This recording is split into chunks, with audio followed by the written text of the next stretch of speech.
Anem a contar el conte de Un amic com tu, d'Andrea Schomburg i Bàrbara Rodgem. Un amic com tu. Un any més, la tardor havia arribat. L'esquirol havia estat molt enfeinat, corrent arbre amunt i arbre avall. I per tot arreu havia enterrat fruita seca pels mesos de fred que s'hi acostaven. Quan finalment va acabar, es va seure a descansar. «Ai!», va sospirar content. «Ja està tot preparat per l'hivern». De sobte va arribar un ocell volant i va aturar-se al seu costat. «D'on vens?», li va demanar l'esquirol. «De molt lluny i ara estic cansat». Té una fruita seca», li va oferir l'esquirol. «Moltes gràcies, però la veritat és que jo menys cucs».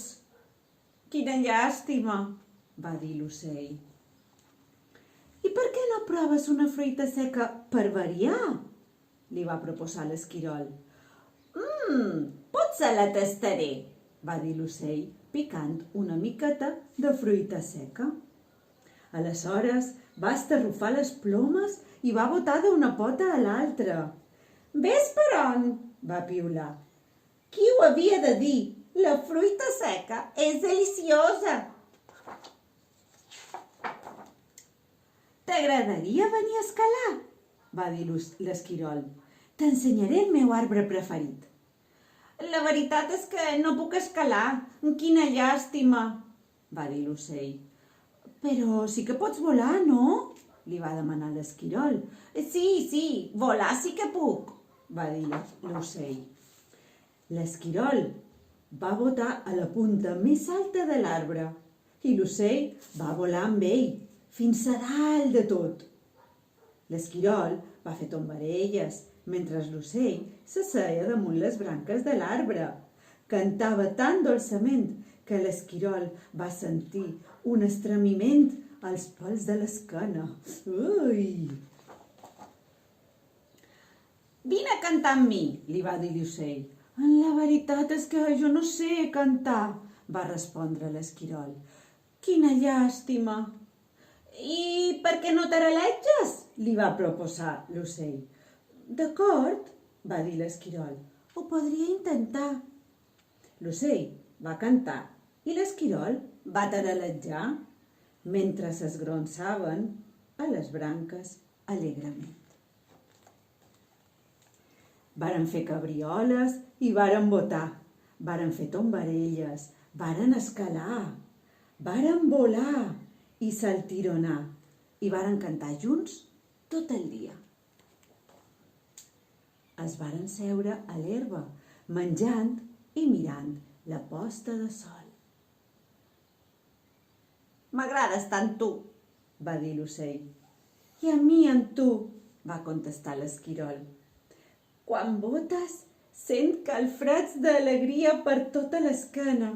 Que curiós conèixer-nos així, de casualitat, i passar-ho tan bé junts». «Sí», va estar d'acord l'ocell.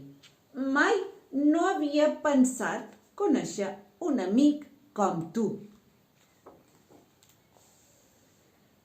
«Saps què?», va dir l'esquirol.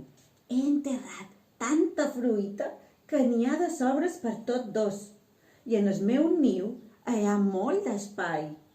No t'agradaria quedar-te amb mi?». «Sí», va contestar l'ocell, «m'agradaria molt, però no puc». «Per què no?». «Ai, mira, ha estat meravellós passar el dia amb tu, però jo sóc un ocell, saps? No puc menjar sempre fruita seca. Trobaria a faltar els meus cucs i em fa molt feliç volar. No puc quedar-me. Quina llàstima». «Però espera», va exclamar l'esquirol. «Podries menjar cucs i només menjar fruita seca de tant en tant. Podries volar sempre que volguessis i després tornar, Hi ha tantes coses divertides que podríem fer plegats. L'ocell s'ho va rumiar un momentet i després de pensar-ho va somriure i va dir: sí, ho provarem.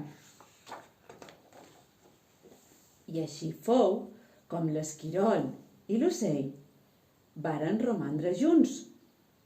I no importava, en realitat, que fossin tan diferents.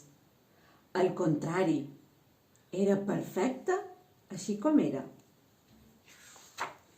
I conte contat, aquest conte ja s'ha acabat.